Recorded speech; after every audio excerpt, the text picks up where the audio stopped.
Ah, ça pas les nous attend un petit bruit avion qui chaillait, mais moun attend bumidum, ou attend dom, ou attend but, est-ce que c'est un but, est-ce que c'est un bi, et est-ce que vous pouvez arriver à expliquer ça, vu qu'il y a un démo quatre paroles?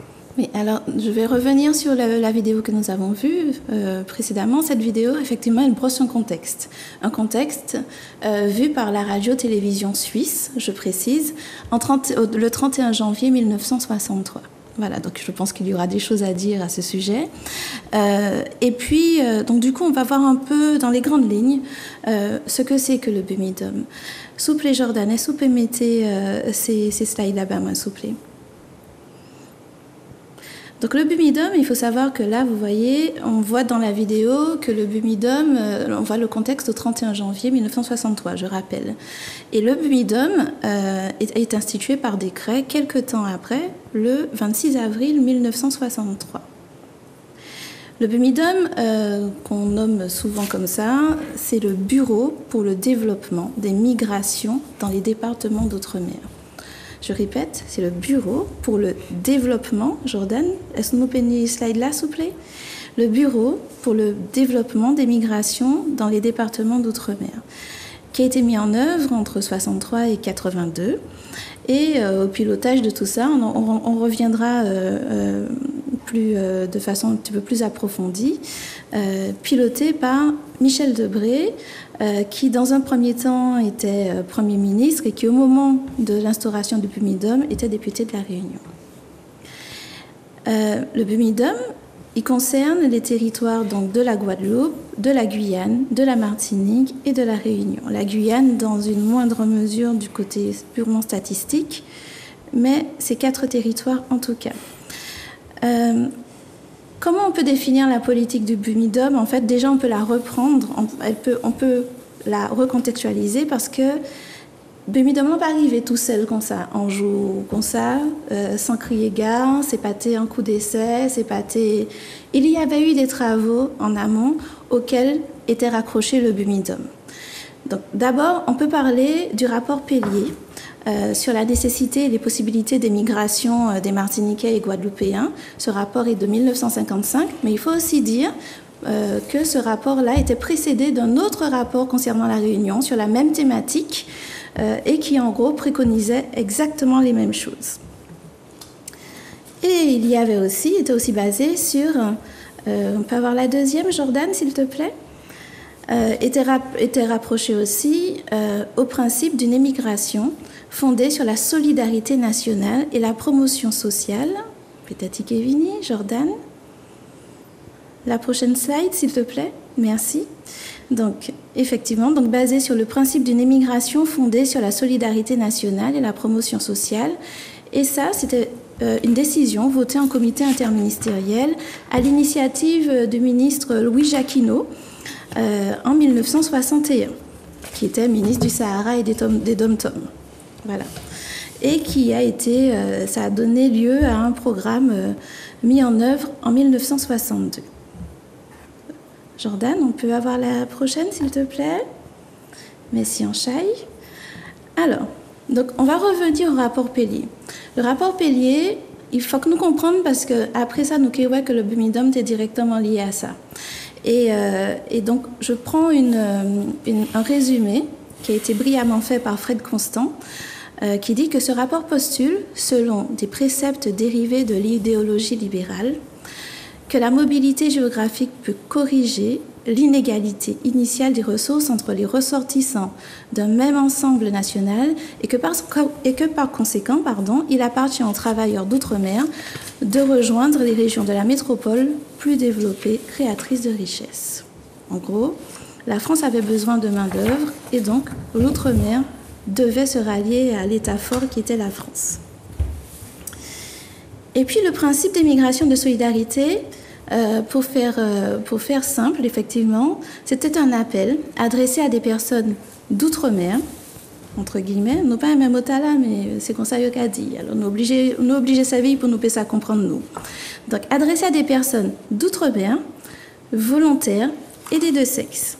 La stratégie, elle était double. La première, c'était la réussite des premiers donc, qui partaient, qui étaient implantés, qui entraînaient de nouvelles candidatures. Donc là, ils sont arrivés là-bas et puis ils senti bah, il a réussi bail et puis que moun au bokai nous ouais que bah, il a marché, d'autres qui arrivent derrière.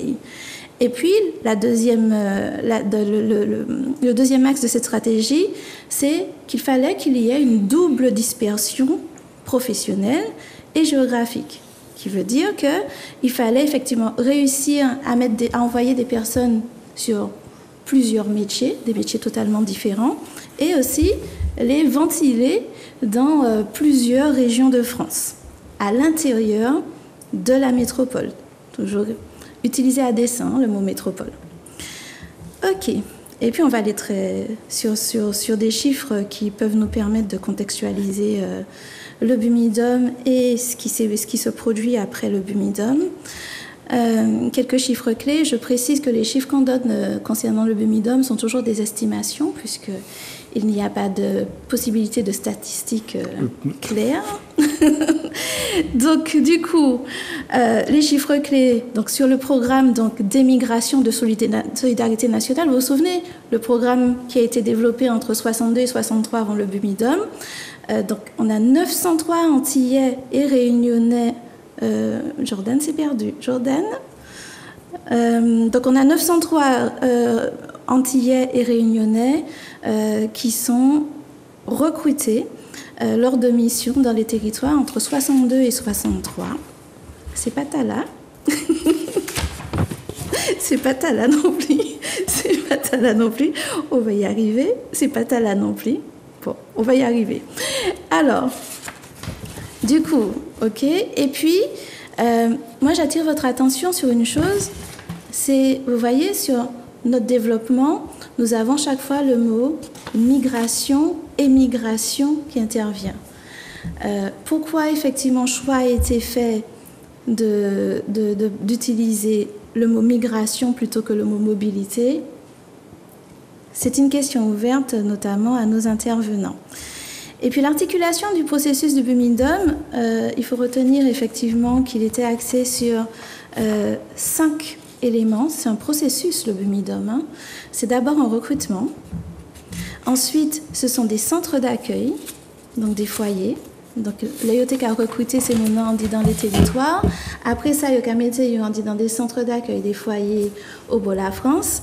Et puis après ça, il y a vrillé dans des centres de formation professionnelle ou des centres de préformation. Et puis, délai, laissez-yo te recruter passer en centre d'accueil, passer en placement, passer en centre de formation, te vrillé en placement directement. Okay? Mais, effectivement, ce sont ces piliers-là qui ont permis le développement du bumidum. Autre chiffre concernant le bumidum, c'est effectivement qu'on estime, je le redis, ce sont des estimations. On estime qu'il y a eu 160 000 personnes déplacées entre 1963 et 1981. Et à ça, il faudrait rajouter autant de personnes qui ont été spontanément, je mets des grosses guillemets, spontanément déplacées. C'est-à-dire qu'ils n'ont pas signé pour le bumidum, mais que réseau yo, famille yo, amis yo, fayo vini, ou bien yo trouvé solution par eux-mêmes.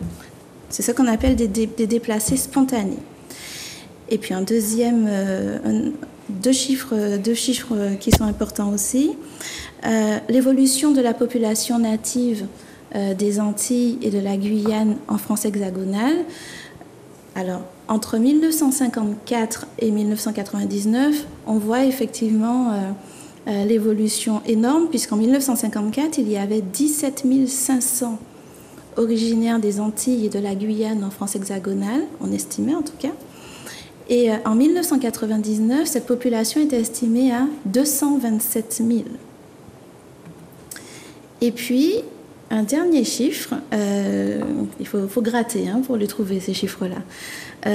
C'est la population originaire des DOM vivant à Paris. Donc, à Paris, on estime en 2010 qu'il y avait entre 35 000 et 42 772, vous voyez la fourchette quand même, entre 35 000 et 42 772 personnes originaires des DOM à Paris, selon des modes de comptage institutionnels ou intrinsèques à la ville de Paris. Voilà. Ben, maman, là, je tonnes Bumidom, c'est considéré le bail qui a traversé moins, moi, je dis en check pas, ni en premier coup, il a tiré nous au côté, il a fait nous faire un stop, et puis il a raché nous pour ouvrir l'autre côté. En tout cas, ça va permettre, Viredi, vitement pressé, ce qu'il comprendre pour qui ça peut talent Majumbe. Majumbe rappelle les autres pour talent Sani et qui nous rentrent dedans comme nous. Et puis, un chai plaisir. Jean-Louis Fonsa, quand il rentrait dans l'histoire pour nous bagailler là, d'après nous, ça peut talent que nous expliquer, que nous dit, pour nous comprendre l'état nous, et surtout pour nous savoir, ça nous l'est, qui chimé, côté nous aller.